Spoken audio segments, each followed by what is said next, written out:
Alrighty, we're live once again. In today's episode, we are going to be talking about the big news that was released yesterday on Batman's birthday, which is crazy. Batman baby. It's Tom King. DC unveils Joker and Catwoman's 80th anniversary character map.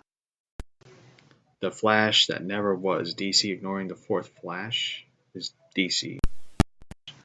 Punchline co-creator James Tinian, or whatever his name is, reveals backstory on Joker's new sidekick.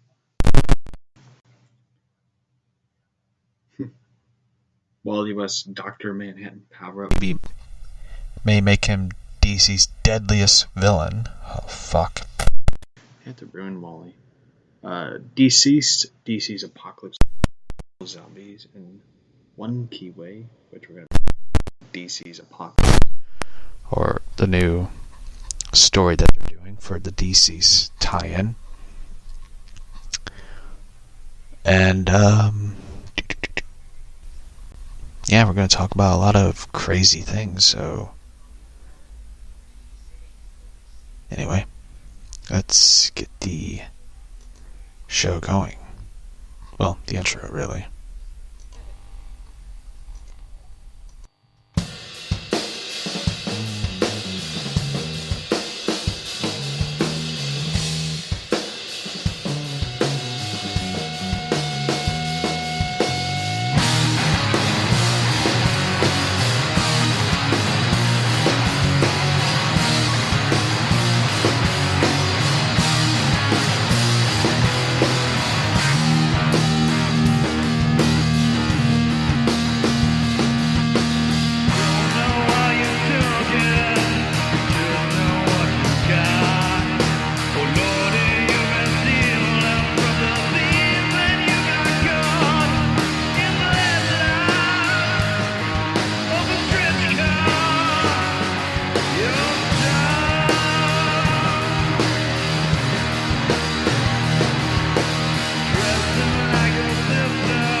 So, anyway, let's lower the volume of the music, shall we? One of the big news that came out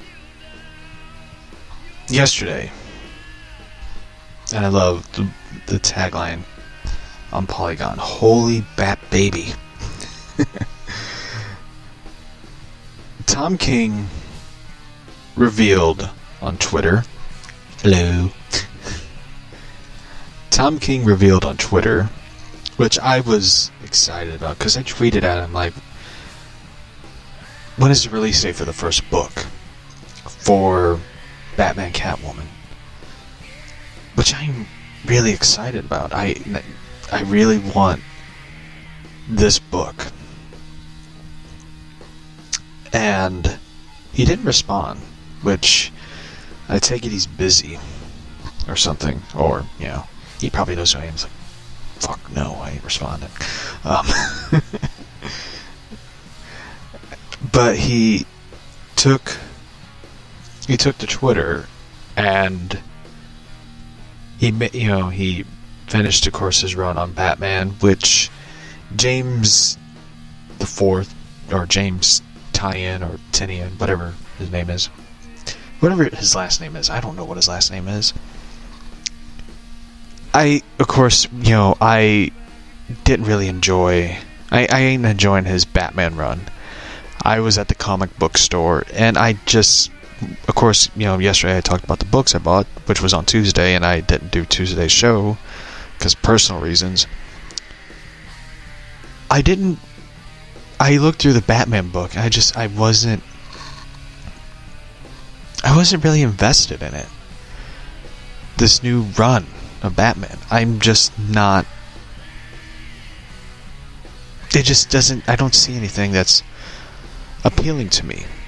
Maybe it's because, the Clay Man isn't doing the artwork, which I have nothing against the artwork. The artwork, of course, reminds me of Detective Comics, which is great. But I don't feel invested in it. I don't. I think the new villains are lame. I mean, I love that they're trying new villains like Punchline and Designer, which Designer looks like... I'll be honest with you, it makes the villain Pink Flamingo look straight. I will say that. Designer just looks like if Adam Lambert was a villain on Batman. That is it. That's all you're seeing. Or better yet, it looks like some of Freddie Mercury's alter ego. So I'm not, making offensive remarks towards the villain. It's great, you get a new villain. You get to see Catwoman back in her purple cat suit, which I am fine with it. I am really fine with it, even though I wish Jim Ballant jumped in and did the artwork for that, But I don't have any real interest in this new Batman book. I really don't. And it's not, Tyion's fault. I feel like DC's jumbling everything around with Batman.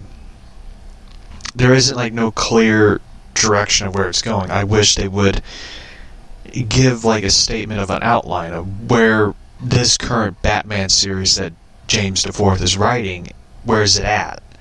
To Tom King's Batman Catwoman series, where is that at? So for me, I wish they could straighten everything out. So, for someone like me, he's not really, not confused of what the hell's going on. So, for me, I'm happy with this new story of Batman and Catwoman have a baby, which I am happy with it. I really want this series. I really want to see this moment. I mean, these characters have been around for 80 years. 80 years. And they're not, evolving that I want to see them evolve. I wish they could just, hopefully after this Batman Catwoman book, they don't have the fear of not pulling the trigger and letting these characters evolve finally. Let them mature. Let them be adults in the story. Not just... they're adults, but just not, stuck in the same rut of a story. I want to see them evolve. I want to see them have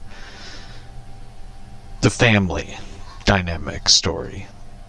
So, all signs for the new image of Tom King's upcoming series Batman Catwoman billed as the final cap of his Batman story, or from King's story, and King's upcoming Catwoman 80th anniversary special.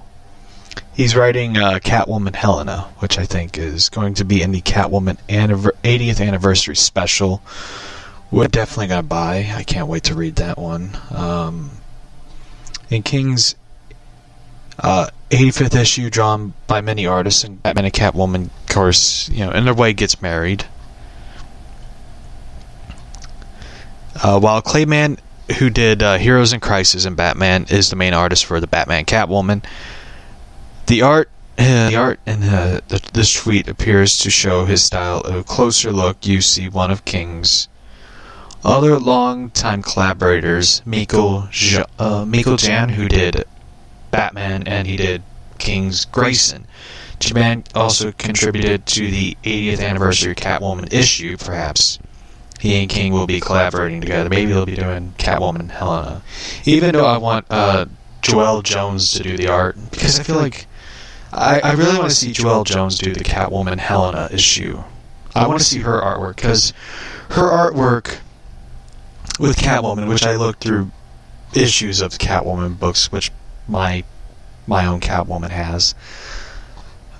I love her artwork. I love Joelle Jones's style to it. It gives Catwoman, Selena Kyle, emotions, feelings. You feel the character. You feel her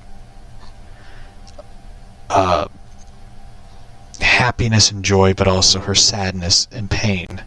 You feel that. And I really want to see Jones do Catwoman Helena. I want to see that special capture between the mother and daughter, between Selena and Helena. I want to see that. And I think Jones could do it. I think she could bring that special blend to it. And I think, if they don't get her to do it, they missed out an opportunity of something special. Or hopefully Jones does a cover or something for the Catwoman Helena story. Anyway, back in 2018, when all the Batman comics were ramping up, Batman and Catwoman's canceled wedding, Selena didn't seem gung-ho to reproduce with Bruce. She explained to her stepson Damian that situation. On the other hand, she and Bruce went through a lot and groaned and soul searching in the 35 issues of their non-wedding. She could be very well changed her mind and wouldn't be the first time that Batman and Catwoman had a baby either. Huntress, lately introduced into the cinema audiences in the Birds of Prey TV series,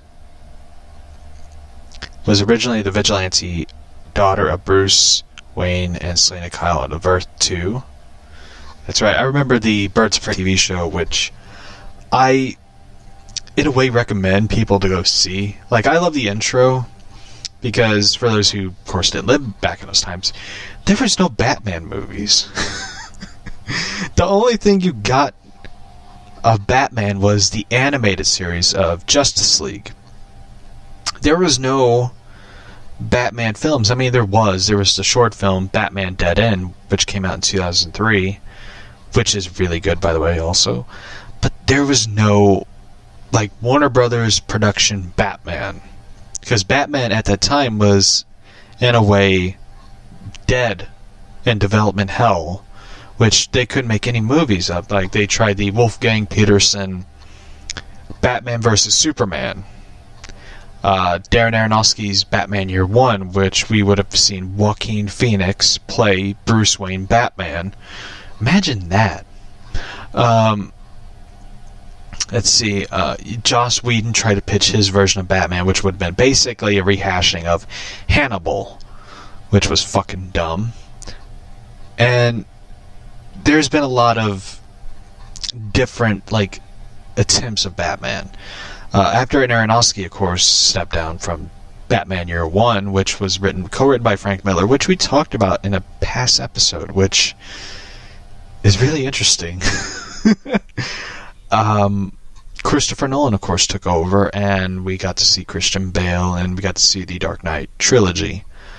So at that time, there was no Batman stuff. There was no films. There was nothing. Batman was sort of forgotten. So steps in Birds of Prey with Helena Wayne and all that. It was a show that I think, honestly, in my opinion, a lot of people ask me after I talked about it, what do I think killed the show? I honestly think the intro killed it. They played the intro over and over and over and over. And I mean, they did get things right. Batman, protector of Gotham, and his true love, Catwoman, queen of the underworld. I love that. That was like the best way to say it. It was basically saying Catwoman was the queen of Gotham, which is fucking true. Suck it, Harley Quinn fans. So it was a really good show, and the intro, I think, sadly, kind of done the show. And not only that, but it was the question of a lot of people wanted to know, like, where was Batman? Where was Nightwing? Where was Gordon? Jim Gordon? Where was the Joker? Because they showed the Joker in the intro, because Joker shoots Barbara Gordon, paralyzing her. Where was Two-Face? I think Clayface was in it. Clayface was revealed to be the guy who killed Selena Kyle, Catwoman, in front of Helena, and which drove Bruce, I think, to leave Gotham because he felt horrible what happened. And Harley Quinn was in the show. Harley Quinn was the villain, unlike the movie. So it was one of those things that was disappointing with the show. Like, the show had so much, like, when you watch it, it like had so much potential of being something. It just, they didn't give it time for it to grow. They just was like, I think it was 13 episodes and they were done. Like, oh, you got 13 episodes. Well, you're canceled.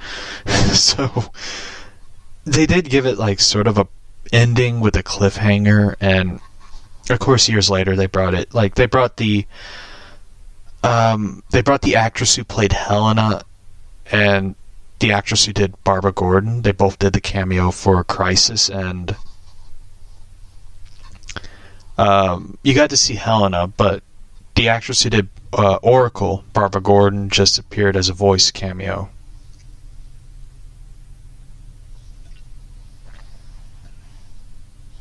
And the weird thing about it was, like, there was a lot of, like, also have to mention, like, there's a lot of, like, cool flashback scenes with Barbara Gordon as Batgirl. And you get to see sort of the Joker show up. Like, Joker was in the intro. It wasn't really anyone special. It was like a stuntman or a stand-in, like, wearing the Joker makeup and all that. But the voice was just basically Mark Hamill dubbing the Joker. And when you watch it, it's like, why didn't they just get Mark Hamill to do it? Like, why didn't they just get Mark Hamill to do the cameo? But of course there's Mark Hamill, and I don't think they could afford Mark Hamill at the time, so I think they could, but I don't think now they can. I'm surprised they never brought him back to do the Flash. So anyway, back to the story. Complete the high pointed mask that gave her the silhouette of her Bat Dad. It also, sorry, I'm reading the article. It also wouldn't be the first time King has put a superhero couple in a family way. Mr. Miracle and Big Barda welcomed their boy Jack, and I think he also did Vision, which I don't remember. I don't know. Never read Vision comics, so. And on the other hand, King loves his dream of sequences with alternative universe Batman stories. So this panel is all a ploy, but on the other hand, it's reasonable to say that it didn't. I think it's what they're showing, because if you read Batman, let's see, it also could be King and John will be exploring what would be like if Batman and Catwoman had a baby in the upcoming comic. And also that Selena's costume has a lot more to give than it looks. Here's the thing about it. If you read Batman Annual number 2, which I've read, it's kind of sad ending. It has a sad ending. So, they show Batman and Catwoman in the future, where they're an elderly couple. Helena does appear in it. She appears as Batwoman. Like, it shows everybody in it, like Dick Grayson, Barbara Gordon, Jason Todd, Terry McGinnis, Carrie Kelly, Luke Fox. I don't know if Damien appears in it. I don't. Hold on, let me look. I don't know if Damien appears in it or not. It doesn't really show. Like, there were so many people in it. Let's see, Batman Annual number 2. That's like the one book everybody talks about. Like, I don't remember Annual number 1 or number 3 or number 1. Let's see. It's a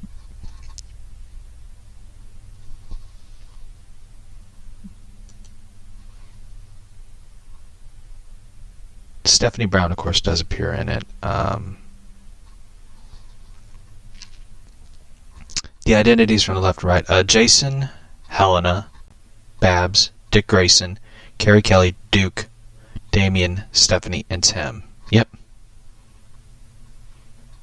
It's mentioned that King has mentioned that he tried to include all the Bat family members who were Robins or have multiple connections to Bruce, like Barbara through Batgirl, Jim, and Dick Grayson.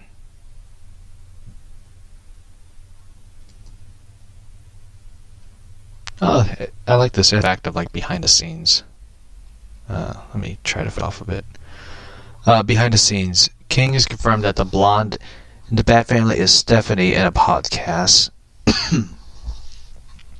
Yep, I kind of figured that it was Stephanie because she's like the only blonde in the Bat family. Yeah, so.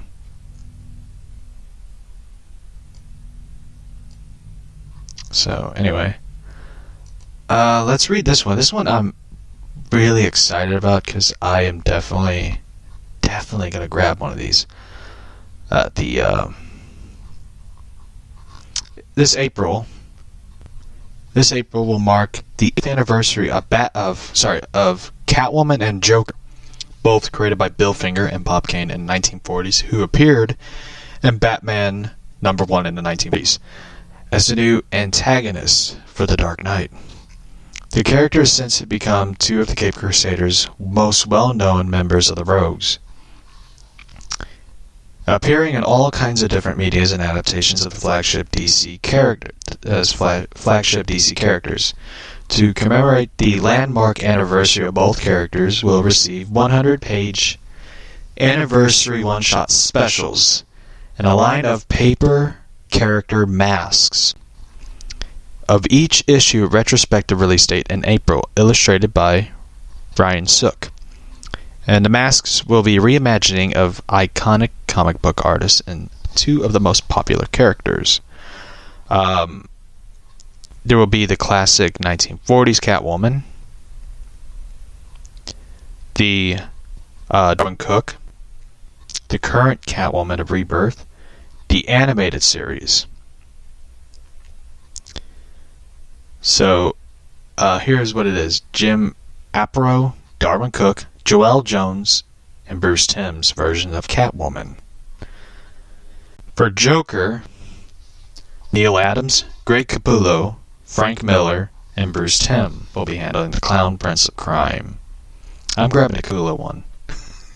I oddly enough love the Greg Capullo version of Joker, where he peeled off he cut off his face and made it into a mask, which I fucking love that version. That was like the Leatherface Joker, as Joker called it.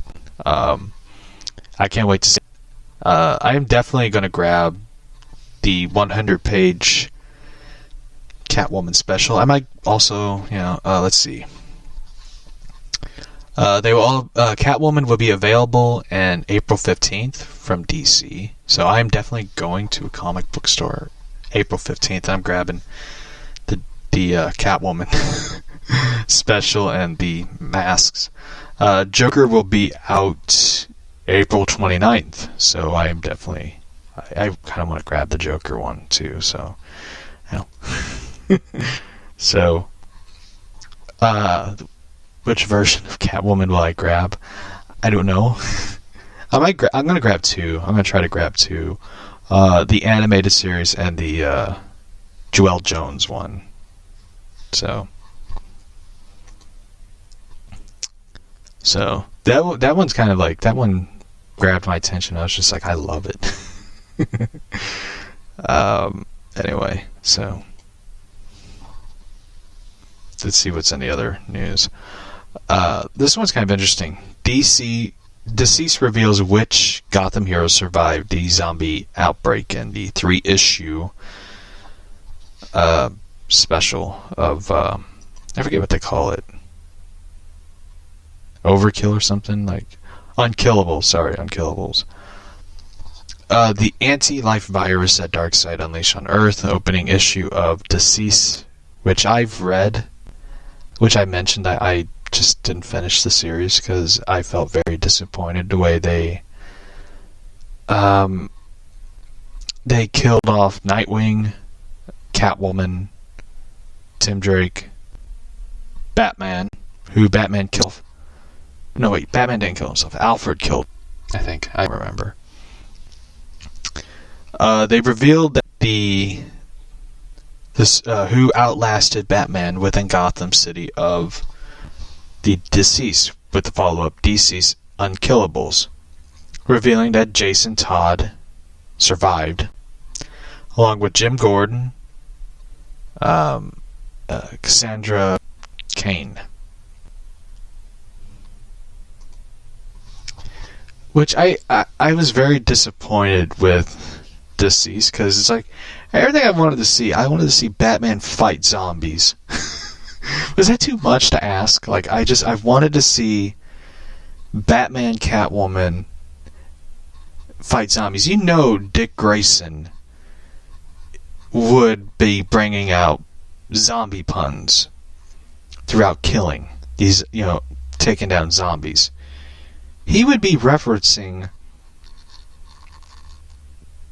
a lot of zombie films. Like, knowing Dick Grayson, he would probably use "They're coming to get you, Barbara." You know he would say that to Barbara Gordon. That would be awesome if he did that. Like, they're standing on the rooftop. He's like, "They're coming to get you, Barbara." That would be fucking funny. I would laugh at that. But, I mean, shit, I would love to see Joker fight zombies. Joker would be... Imagine the crazy stuff Joker has in his arsenal. All his weapons. Imagine what Joker Venom would do to zombies. That gives me an idea. Write a zombie comic. Oh my god, that would be funny. It would be funny. Like, I would love to see that. I mean, don't get me wrong, like, seeing Jason Todd stuck in a Batmobile with Jim Gordon and Cassandra Cain and Ace, that's a pretty cool book. What idea? A zombie Batman story. Like Joker Venom brings back the dead or something. Like, that'd be interesting to me. Like, but damn, that would be such a cool zombie story. Like, or a movie, really, like a Batman zombie stuff. Like, I really always wanted to see that. I always wanted to see what the Bat family would do fighting zombies and stuff. But they kind of, like, missed the opportunity. I would read it if you write it. It gives me an idea of, like, wanting to write a zombie Batman story. I mean, don't get me wrong, like, Deceased had, like, those cool covers, like those horror movie poster covers. Like, I would love to see them sort of, like, do another one where it's, like, set in another universe where Batman does not die and the zombies, of them doing, like, covers from I want to draw the cover. I would love to see the cover. Have you ever seen, like, Red Dead Redemption zombie game they did? Red Dead Undead, I think is what it's called. Like, I would love to see that. The Batcat and zombies. Yeah. I would love to see that. Like, like, I would love to see, like, covers. I would love to see them do, like, Resident Evil covers, like the classic Resident Evil games, like, and stuff. Like, that would be really cool. Like, I love the movie poster covers that they did when New 52. Like, they had Catwoman, I think, in the movie Bullet poster. They had, like, Detective Comics with the Matrix. And they did Batman and Robin with Harry Potter and the Sorcerer's Stone, which I saw that. I was just like, that is so cool. Damien's Harry. Like, that is like the coolest cover I've seen out of the, like, I love the Catwoman Bullet one. I think they did Fugitive. I think it was, I forget who they did with the Fugitive one. That was a really cool one, but yeah. What's your favorite, oh, this is a question. What is your favorite Tom King Batman story? I love the Elmer Fudd one. Like, I love that he included, like, Porky's pub at the issue 85. Even though there was, like, a lot of problems I had with issue 85. Like, don't get it wrong, I love the Batman Kite Man conversation at Porky's pub, then Catwoman shows up inside the pub. I love that. I thought it was really cool, but there was, like, so many questions I had for, like, the issue after I finished it. Like, what happened to Thomas Wayne? Where did Thomas Wayne go? What did they do with Bane's dead body? Like, so many questions of it. Like, I felt like Tom King had, like, more. I felt like he had, like, cut out stuff in a story for issue 85. Like, if they were gonna release, like, issue 85 and, like, charge, like, what they do for, like, Black Label books, I think issue 85 was, like, $4.99. If they were gonna charge, like, $9.99 and it was gonna be, like, the full, story, complete story that King wanted to tell, I would have paid it. I would have paid $9.99 for the complete story.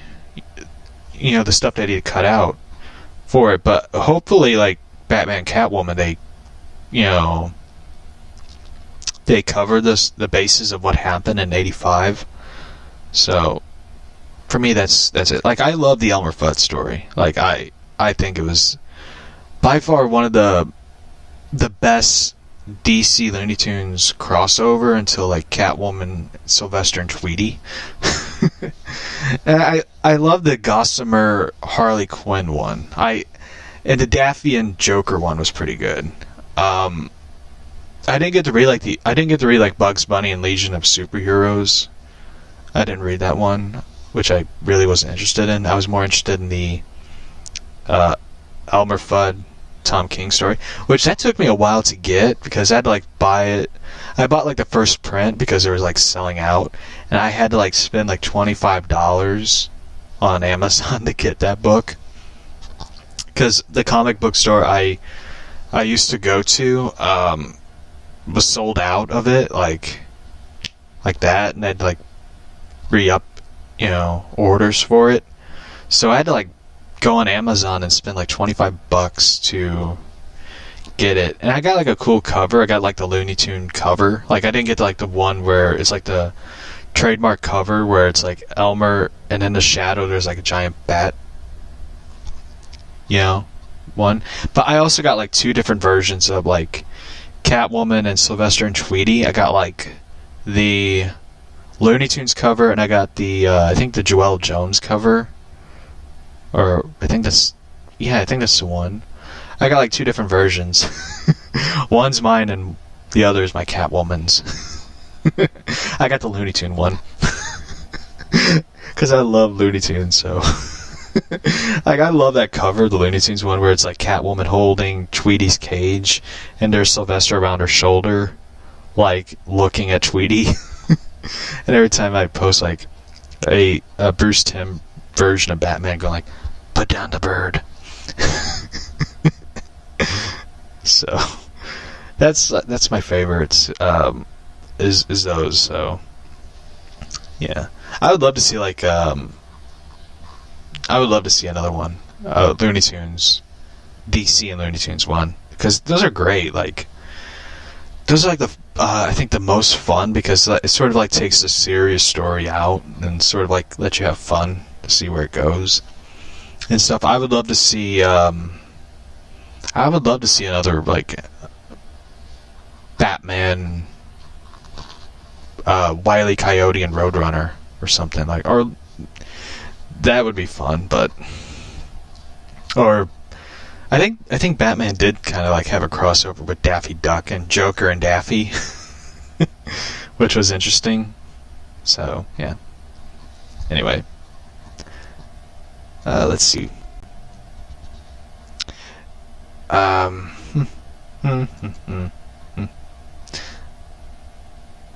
Let's see what's in the. Well, my computer's running slow again. So anyway, I gotta remember which story I have to tell in the Titans one. I think it's a mini golf, which is like my favorite one of it. So yeah. Anyway, I'm preparing for like the.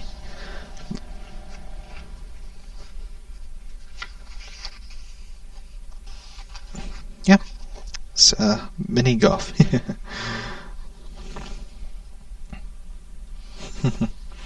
So anyway, my computer's running slow, so yep. Anyway.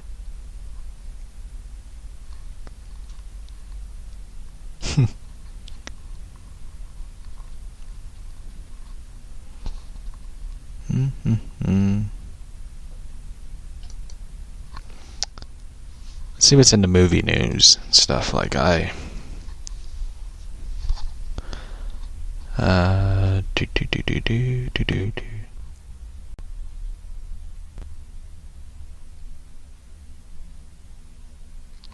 Halloween producer says the trilogy avoids Lord of the Rings big issues. I'm kind of tired of the Halloween stuff. Like, I enjoy the Halloween films, but it's just like,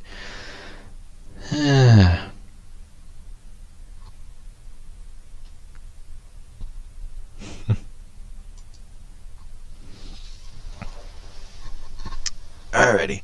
Goosebumps author R.L. Stine welcome to Beast Island in a new graphic novel by Boom.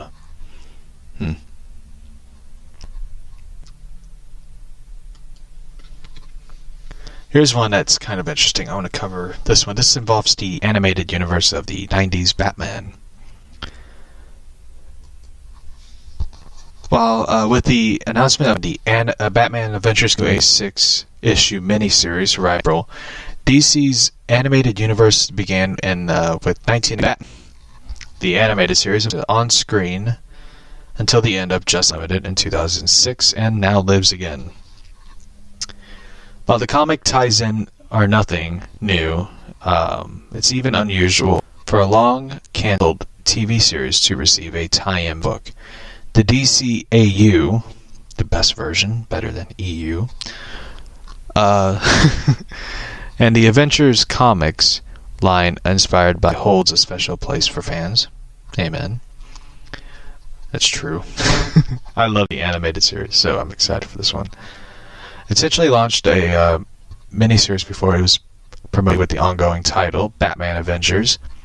Earned a reputation one of the best superhero comics on the stands in the 90s. Creators Kelly Puck, Mike Rick Burchett, who I met, Ty Templeton, developed the worthy tie-in, the critically acclaimed series. It's awesome that Templeton has been announced as the artist and to give it the very first adventure penciler back in 1982. I met Rick Burchett. And man, that was like the coolest time I ever met. I got the autographed book, which I will take a photo and upload. It was the Justice League. He did the Justice League book, but I have a ton of Batman Adventure comics, and this is a funny story. I told it before, and I like telling it. I was so excited that day. I forgot that book I wanted him to sign. I'll take a photo of the one I wanted him to sign. It was the one with Batman, Robin, and Catwoman on the cover, and they were jumping out of a building. And I really love that cover, and I wanted him to sign it and stuff. And it's one of my favorites, because I love any book that has Catwoman and the Batman adventures, because they're fun. They bring more fun to it. My neighbors are fighting. So it's exciting to see it. Fans of the Adventures comics include not only the hipster crowd, not the inclined praise of mainstream DC titles, and the producers of Batman creators from the show, including Paul Dini and Bruce Timm. First off, I'm not a hipster. I've been reading those books since I was a kid. That's actually how I learned to read, was reading Batman Mask of the Phantasm, actually my first comic book I ever bought at a yard sale, oddly enough. Would occasionally contribute to specials and one-shots under the Adventures umbrella, which I actually have DC Adventures in DC Universe #1, which is like shows like a bigger, larger universe of the animated Batman series. The Eisner Award-winning Mad Love and the 1994 holiday special even adapted as the last episode of the show. So having Paul Dini announced as the co-writer of the series along with Alan Burnett, who helped develop the animated series, is indeed a big deal. There's even a bigger deal and shock that the announcement, as Paul Dini said in a promo, the series addressing an area of Batman continuity that fans doubted the canon would ever touch. He says, quote, "We're going to have Dick Grayson 2, Tim Drake, and we had left out Jason," saying Dini. What we're doing with this look at this chance, go back and actually acknowledge and make a knowledge that the part of the animated series Batman history. For the first time, you're going to see the story and you're going to see what happened in that relationship. So it's our chance not only to do Jason Todd, but also the Red Hood. Learning that Jason finally have a role in this canon, and conceived by two godfathers of DCAU. Truly, it was truly surprising. For one thing, the brutal end of Jason's career, or what we thought would be the end at the time, pretty much eliminated the chance of Jason's story appearing in the more family-friendly world of the DCAU. But it's more importantly and unique that the story of Jason Todd had already co-opted on the show the very next Robin, Tim Drake. That's right. They kind of like had Tim. They had Tim. Tim's origin story where his dad worked for Two-Face, and his dad was murdered by Two-Face. And Tim was kind of like the street punk kid who'd steal, and like he even got to the point where Batman followed him to his apartment because Tim stole a box of donuts. And Bruce, of course, Batman takes Tim back to the cave and gives him a home and a meal and all that. So, like, basically it's him. So, and Tim is the one who sort of reunited Dick Grayson, and the Bat family. Because at the time, Dick Grayson was sort of out of the Bat family. He had enough of Batman, Batgirl, Alfred. I'm sure Alfred's like, go fuck yourself. So, I always imagine it's like in his mind where he's like, fuck the drama. So, in that one, it was kind of interesting. And I really loved it because like it showed Tim was not only excited to be Robin, but he was a fan and admirer of the Bat family. And Tim's like one of my favorite Robins. Like, I love his version in Young Justice, where he just sort of stands there and like looks at everybody like, this is stupid. So, anyway. The segment of the fandom is not quite over, as having decided to revamp Batman as a companion to the Superman the Animated Series. That's right, they, how the new Batman Adventures happened was, they, revamped the show. They sort of like did a mini reboot where it's updated compared to it. Like, they even use like some of the, they sort of use like some of the like same style, I would say. Like they of course changed the bat suit, which kind of aggravated me because I love the classic animated series bat suit. They got rid of like the classic look of it. And the worst of it that they did was Joker. Like, they ruined like Joker, and they ruined Catwoman a bit. Like, don't get me wrong, like, back then I hated the new look of Catwoman. Like, they got rid of like her story and everything attached to her. And they made her younger than Batman, which kind of aggravated me because it's like they're both. But I mean, now looking at it, it's just like, they really did something then. They made it a lot better. Like, I'll admit, like, they made Selena Kyle have dark hair compared to the blonde, which I didn't understand why they made her a blonde, because she was never a blonde in the comics. But I sort of like, now looking at it, I really like it now, which is weird.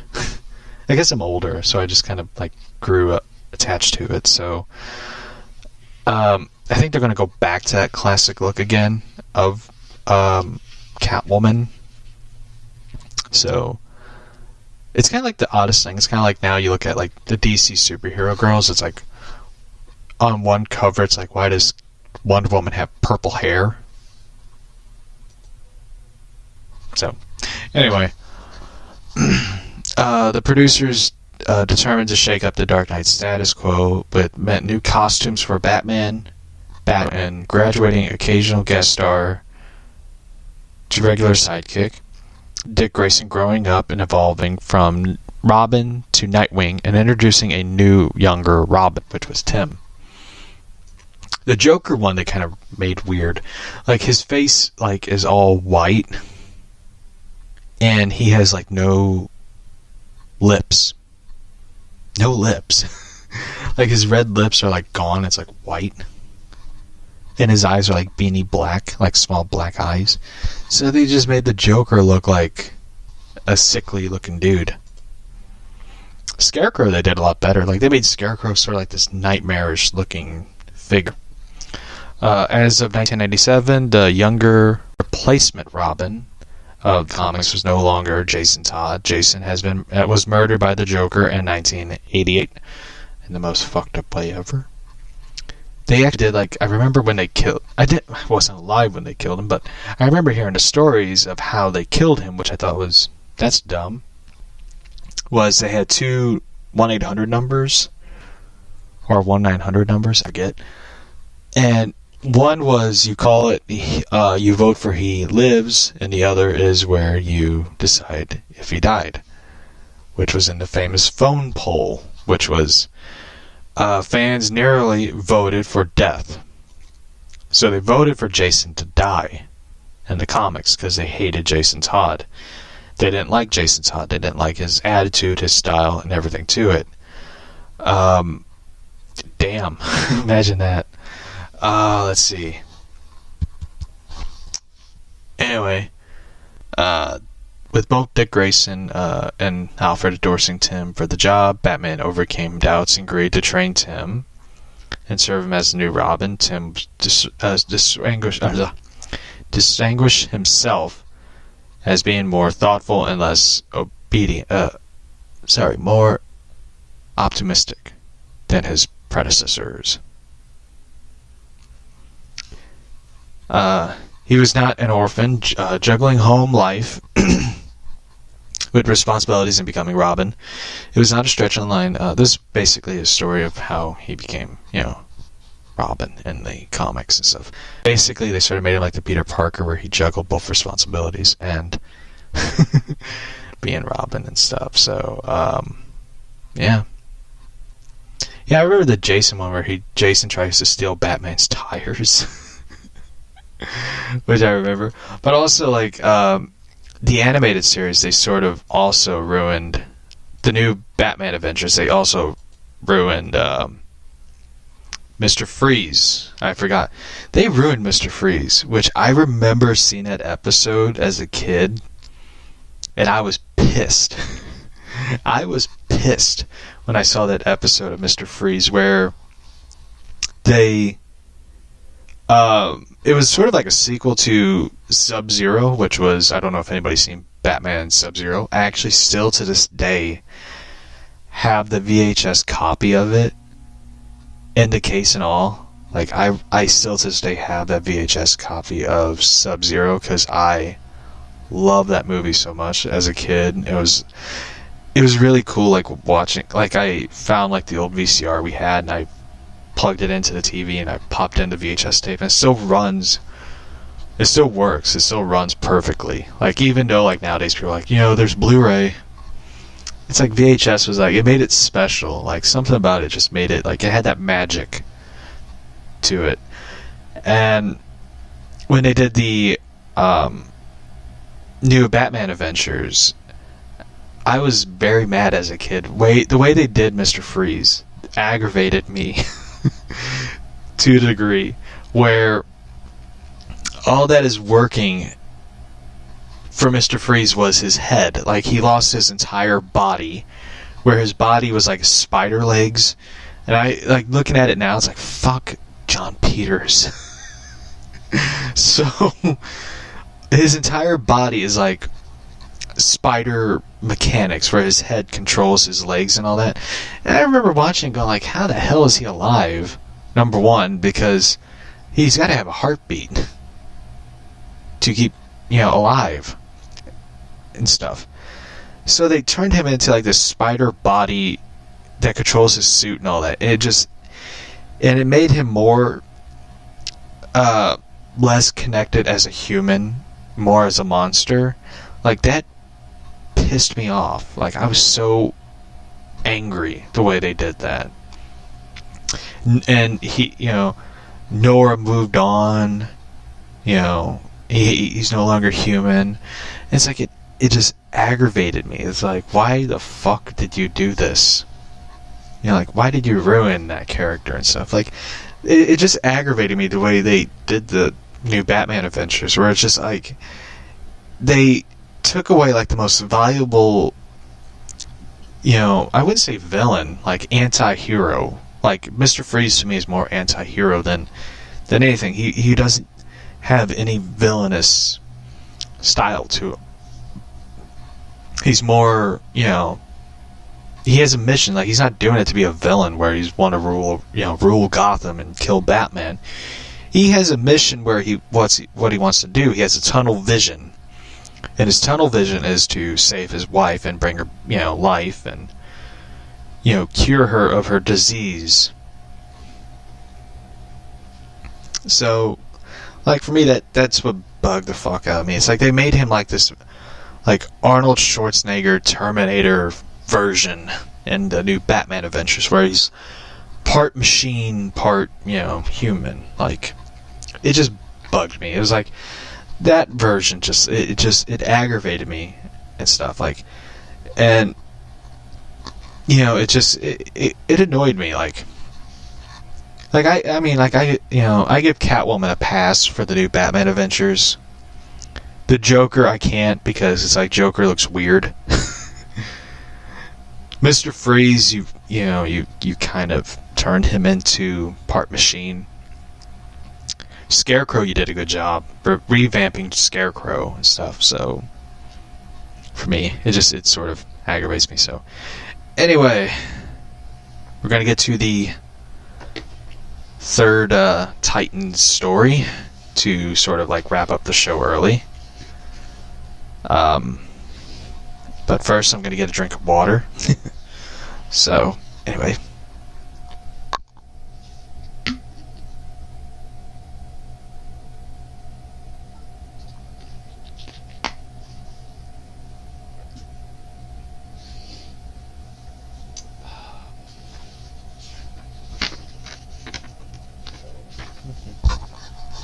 Alrighty.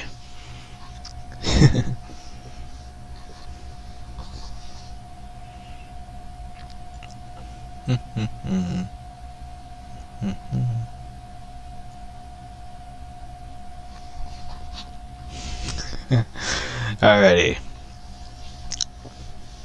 So anyway, the story of Titans Go, Giant, is par for the course. Beast Boy's pterodactyl as Robin attaches his bat rope. I'm going to call it that, the bat rope, or Robin rope, one of the two, to Beast Boy's legs. Robin, that's it, you're going down. Beast Boy, scared. Whoa, dude, what are you... whoa, dude, what are you attacking me for? Robin, as Robin pulls Beast Boy's pterodactyl legs.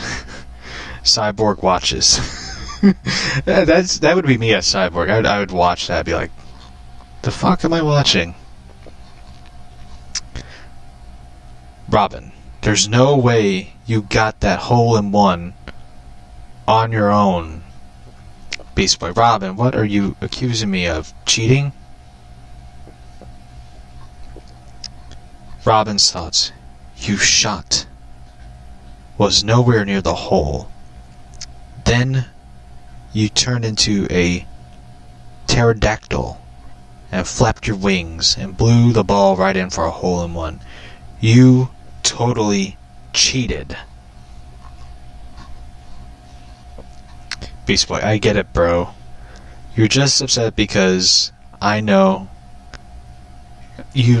I'm one step closer to winning the bet, because when I win, I get your cape. What? Beast Boy. There are just so many possibilities, Robin. I could use it as a towel.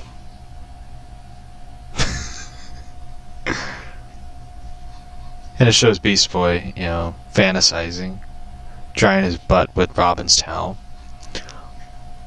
Or maybe, for one of those haughtily quitted costume updates. Beast Boy is a gorilla wearing the Robin cape. Nah, I'll probably just cut it into pieces and use it as confetti to celebrate the next time Speedy does something better than you. Damn, that was savage. Robin, no way, Beast Boy. You're just cheating because of the bet you made. Because when I win, I get to turn your room into my dojo.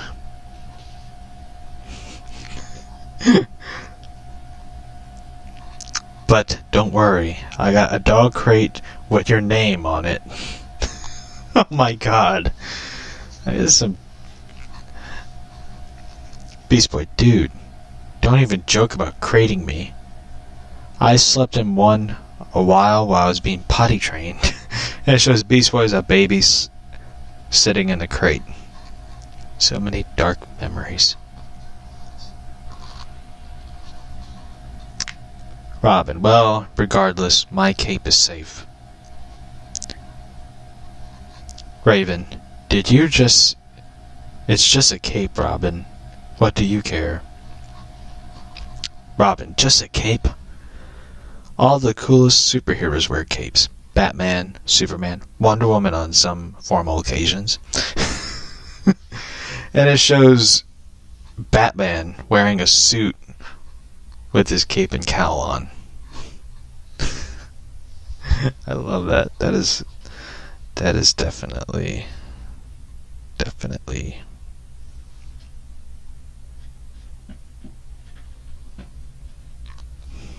awesome.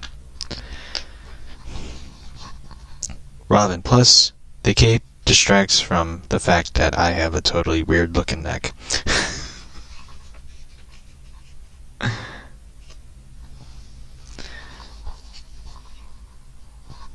Darkseid has a golf ball flying through his head. Yes! A loud yell is heard. Starfire holds her golf club, celebrating. I vanquished the golf guardian and conquered this hole.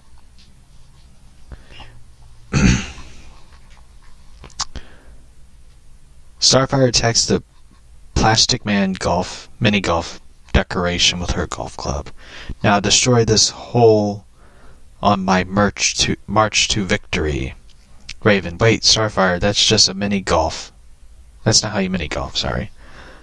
I'm hearing my neighbors like having a conversation. I'm just like, Raven, you're supposed to tap the ball like this. Raven shows Starfire how to hit the golf ball.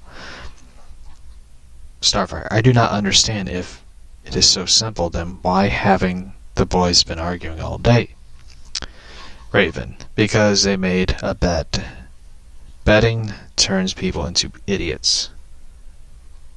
Not that they were far off to begin with. Come on, mini golf is pointless, so let's hit the arcade.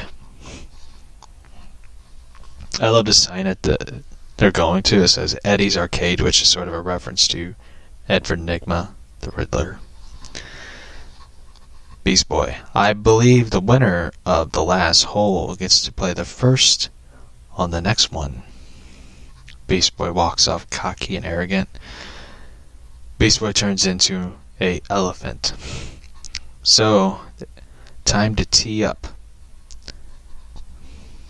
Robin, wait, what? How is this all fair? Cyborg, Beast Boy just uses his natural abilities. Robin, he's using his trunk, and it's the same as throwing the ball. Beast Boy, oh, so you want me to not use all my abilities just to make it more fair for you? I see how it is.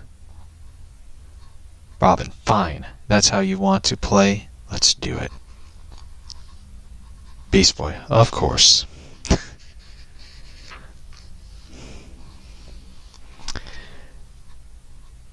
Beast Boy hits the golf ball. Cyborg, you got it. As the golf ball flies, Robin throws a battering. Battering. Cutting the golf ball in half. Robin, whoops. I was just using my natural abilities and I accidentally split your golf ball with my birdie. Robin leans in, looking at the golf ball. My bad.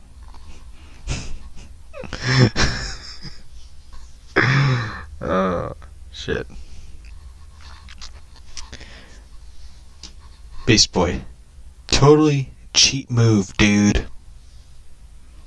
Cyborg holds the elephant version of Beast Boy back. Robin, oh, so it's not cheating when you turn into a giant elephant? Beast Boy, I can't help that I can turn into an elephant. Robin, I know what you can't turn into. The winner of the hole. Cyborg, guys, we don't want to turn this into a death match. Yes, we do, they both said. Cyborg, maybe we should just revise the bet. By the way, I love this one panel right here.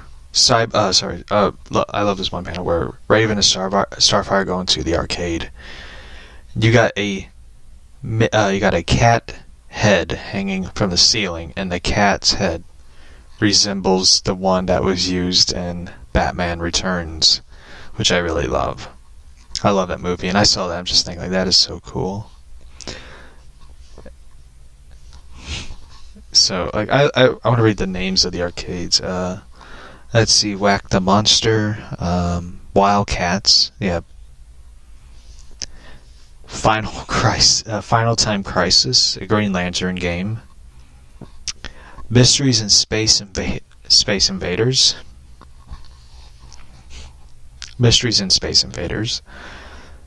But I love the cat one. The Max Shrek cat logo, which I think has always been such a cool design, and I love when they use it. I hope they sort of use it for the Batman movie. So anyway, Starfire. There are so many games here, Raven. Which one are we looking for? This is it. Pretty Pegasus. Starfire. Ooh, this machine of claws. What is it? The object of the game? Raven. You're supposed to get one of the dolls that come out of the machine. I was never good at playing a claw machine. I mean, I used to when I was a kid because I would cheat. Like, I would line up the claw against the side and grab the doll, and just carry it.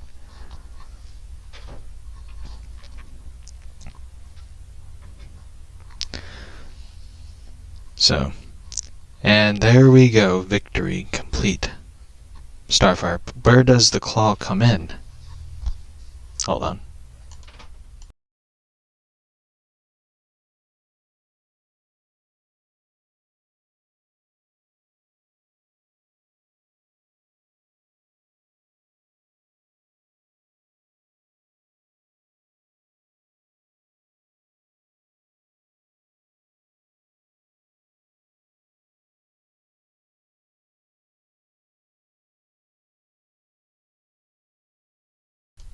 Yeah, so I would cheat. Because, I mean, like, I lost like $2 and I was like so angry, so I cheated. Alright. Raven grabs her pretty Pegasus character. I don't know the name of it. Out of the machine. And as Starfire asks, where does the claw come in? And Raven says, beats me, and she hugs the Pegasus. Raven cheated, so. Anyway. Beast Boy. So in the new bet, if I win, I want your cape, and I want your utility belt. Robin, fine.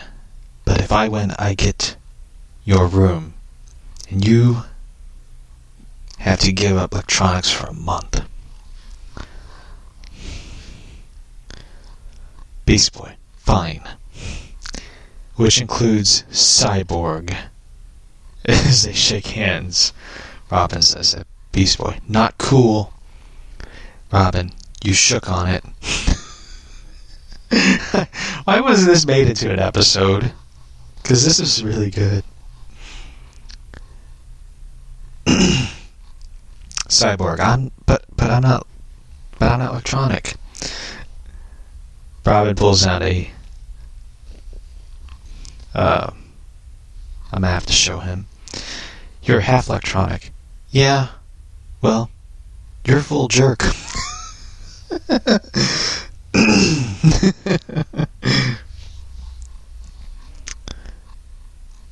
Beast Boy, I'm gonna use your cape as a toilet paper.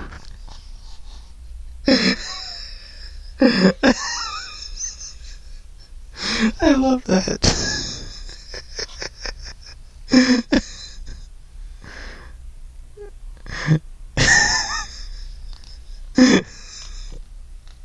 Robin, come at me, bro. How is it the book 2 has not come out yet? How is it they just cancel, like, they just up and cancel it? Like, that's not right. I want book 2 now. Cyborg dressed as a ref. Gentlemen, the game is mini golf.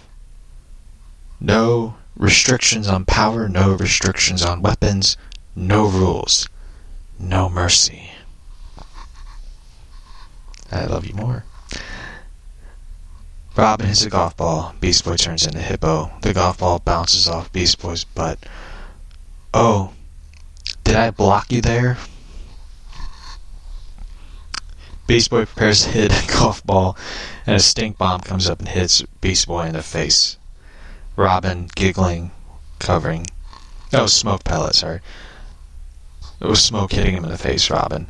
Oh, did one of my smoke pellets replace your golf ball? My bad.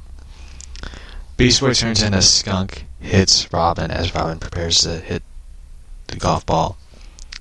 Beast Boy, hey Robin, you stink. Robin punches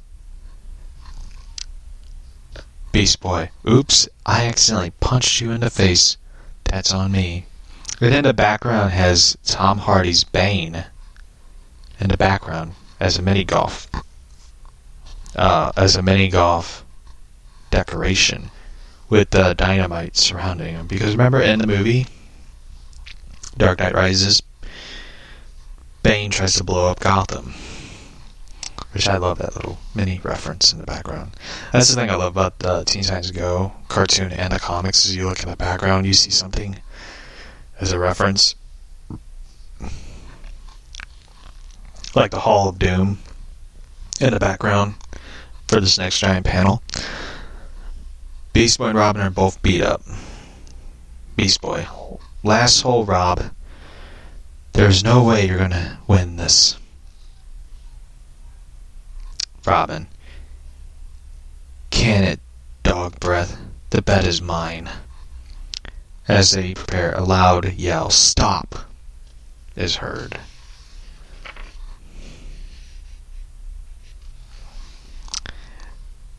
I would like to enter this contest, Starfire says, holding a golf club as Raven smiles in the background holding her Pegasus.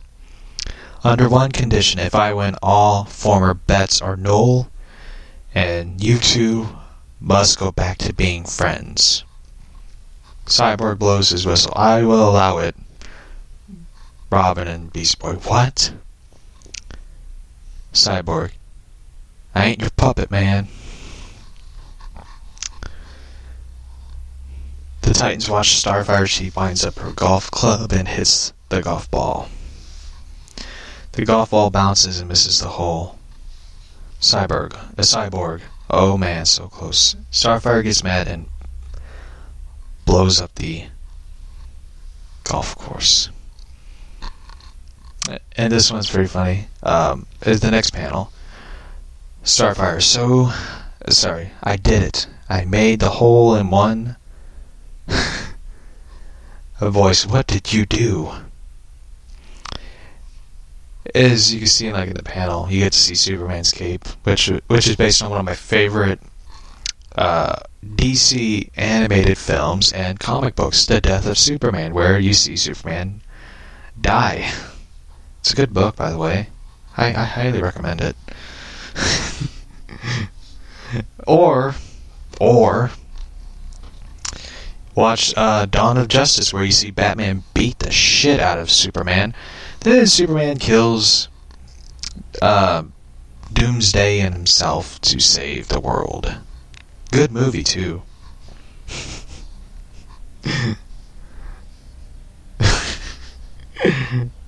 So anyway, Edward Nygma, the Riddler, appears.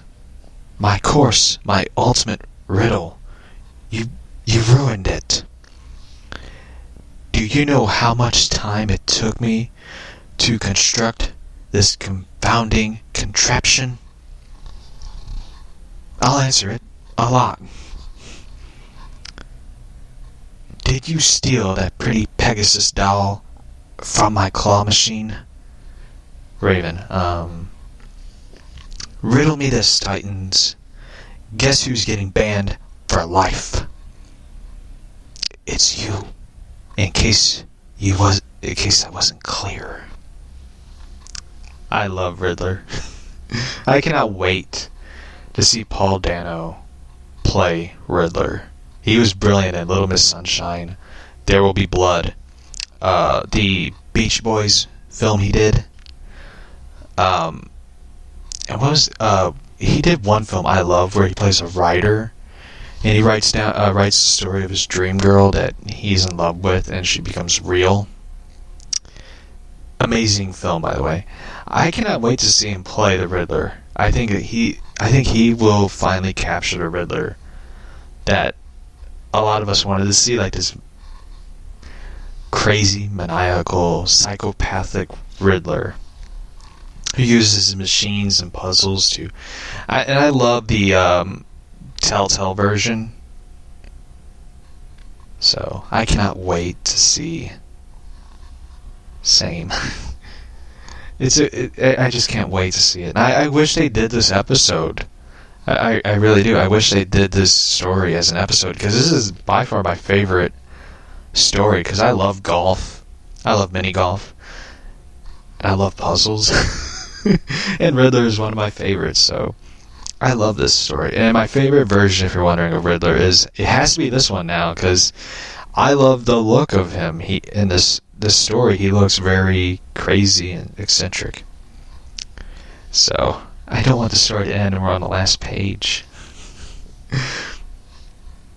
I wish they did this story as an episode, because this was a really entertaining story. Anyway, Cyborg. Well, that ended horribly. Robin, wait, Raven, couldn't you just use your powers to repair the course? Beast Boy, yeah. You could totally fix this. Raven, don't bet on it. And it shows the sign in the background. Crisis in 18 holes. And it has two other signs. No Teen Titans allowed. Ever. I want to see this as an episode now. I want this as an episode. And I turned the page, and it shows the giant promo for the Ridley Pearson Super Sons. This is actually a good book. I love the artwork. The artwork is done by Elel Gonzalez. And this is a good book, by the way. It's one of those stories that I think parents should buy their kids to read, because the story is really cool. I like this version. I like this version of Damien. Damien, of course, he goes by Ian. My name is Ian, which is annoying. If you ever think Damien's annoying, read part of this one and try to get past Ian, which I recommend getting past it, because the story is really good.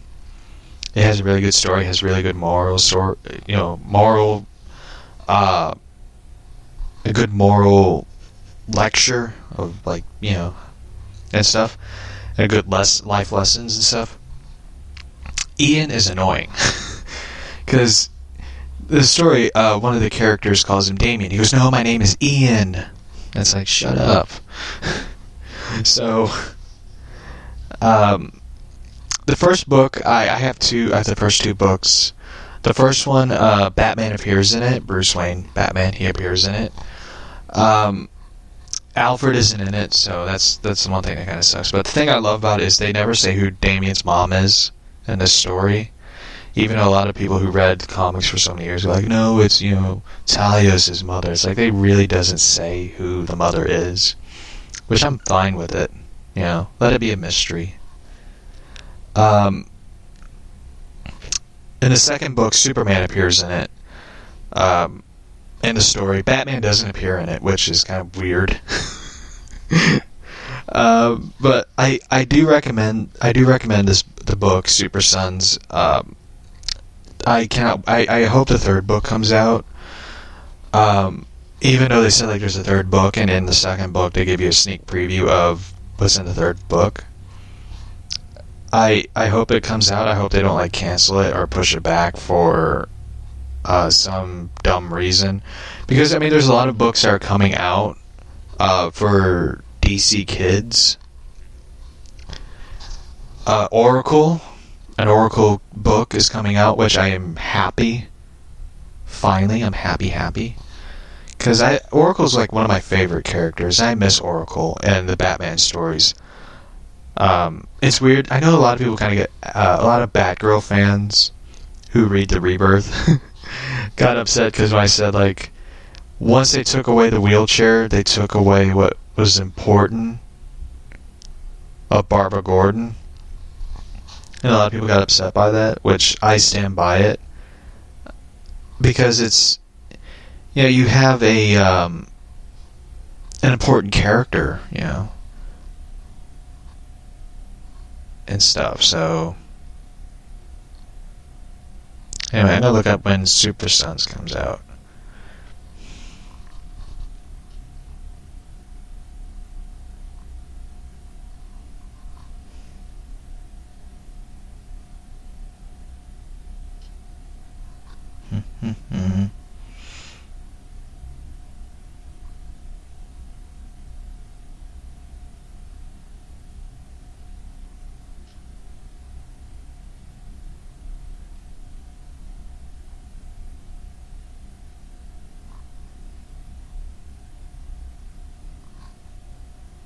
Alright, let's see.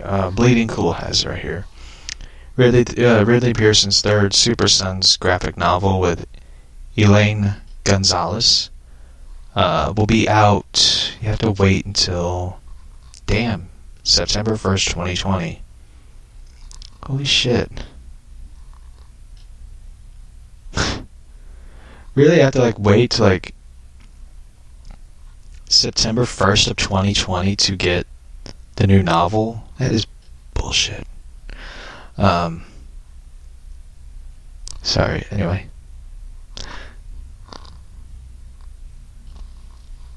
I love what the article says. Longing for an unaged, unbendis Jonathan Kent and Damian Wayne comic? Good news. The third and final such original saga of the original graphic novel for young readers, Super Sons 3. Man, that's going to be the last one. They're not going to do another one? I don't want it now. I really love this story and love this adventure of these kids. It's a good story. By the way, he did it. Ridley Pearson did a Disney novel. I forget what it was. Anyway, you have to wait until September 1st, 2020 to get the book. That saddens me. But anyway, we're going to wrap up the podcast because we got other things to do. But anyway, I'm sad now. I had to wait till September 1st to get the Super Sons book. So I had to wait till September 1st. So I think by then we'll be doing a YouTube series. So you will be seeing me holding the book in a video, and I'll be talking about it by that time because, kind of want to involve the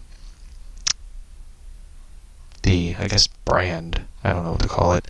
But anyway, the next book for the next story of Teen Titans Go will be Idle Hands. So anyway, I enjoyed the mini golf story of Teen Titans Go, and one thing I really want is a Teen Titans Go number 2 book now. I really want a Teen Titans Go Giant number 2 because I really enjoy the mini golf one. So anyway, final thoughts are basically I love the Giant book. I cannot wait for the Catwoman story, the Catwoman 80th anniversary special book, and the masks. I think the masks look really, really cool. So does the Joker mask. So yeah. Anyway, I can't wait to read the animated series Batman Adventures Continues. I think it's gonna be a really cool Batman book. You're gonna see a lot of cool stuff. I can't wait to see how they do Jason Todd. I can't wait to see what the character looks like.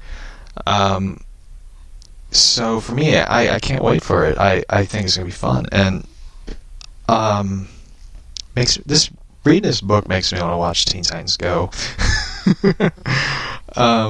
I haven't really watched I haven't watched last season of it. I know I did see the I take it back. I did see the what was it, Doom Patrol episode with my nephew. My youngest nephew is a fan of it. Like anytime he comes over, we'll watch Teen Titans Go, and we watch like Teen Titans Go, and we put together Legos and stuff, so it's kind of fun. I don't think he's gonna come over this weekend because a lot of things happened this week. So I don't know. Hopefully he does. I don't know. Anyway, you're Robin. Yeah, my youngest nephew is my Robin. He's my sidekick. Even though I had to sit through Scooby-Doo. Too much Scooby-Doo, to be quite honest with you. Be cool, Scooby-Doo. Or now it's like YouTube. He likes watching. He wants to watch like those YouTube videos of like scary stuff, like the chills and top 15, top 5, nukes top 5 and stuff. Like he wants to watch all the scary stuff, and I don't let him, because like if he does, he's gonna like get up at like midnight crying because he had a nightmare and stuff. It's like, no, dude, you're not watching that stuff. And he tries to guilt trip me in it, like, like no. So yeah, I mean, I just put on like Scooby-Doo. Like I put on like the Scooby-Doo on Zombie Island. That's basically what I'll put on. Like, here, watch this. You want to watch something scary? Watch that. Or watch Alien Invaders or something. Or like the one he watched, I remember. This one's pretty funny. I'll tell the story, then we're gonna end it. You'll be a great dad in the future. Thank you, love. One thing that I put on was Scooby-Doo Cyber Chase, where the Scooby Gang gets sucked into a video game, and they're chased by this weird blue thing that looks like something out of Static Shock. And we watched it. I remember as a kid I watched it, and I thought it was like the stupidest movie I've ever seen. And I remember he watched it. He was just sitting there like, this is dumb. And he figured out who the villain was quickly. It was like this. He figured out the villain because in it is like sports references, like sports, I think baseball references. And the villain was the Buddy, the computer friend who made this baseball game. And he figured it out, like who the bad guy was, and explained probably why. And I was like, "You're good." And it was funny though watching him figure out the mystery of it, because it reminded me of me when I was a kid. Like I figured out every little mystery there was in a Scooby-Doo cartoon and stuff. And for me, it's fun. Like one that we watch on Boomerang. For those who don't have Boomerang, Boomerang's fun. It's cheap. It's like $4.99. It's actually cheaper than Netflix and stuff. Is Scooby-Doo and Batman the Brave and the Bold, which is like by far I think the best thing they've ever done in a while.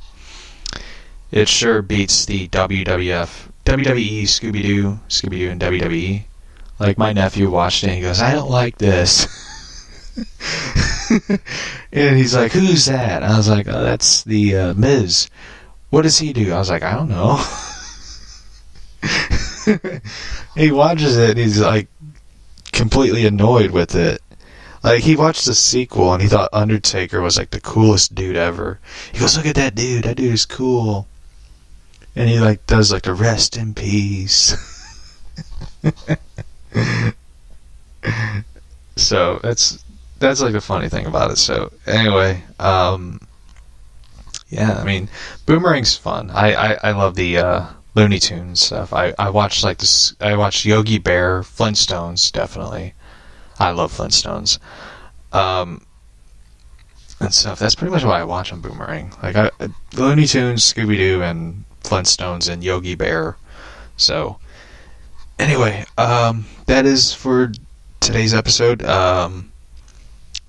We'll be back tomorrow, and so anyway, I don't know what to tell you. I guess to quote Fred Flintstones, we're yabba dabba done now. So anyway, I will see you all tomorrow, Mr. Detective. Yes, I am. I'm Batman. Bye.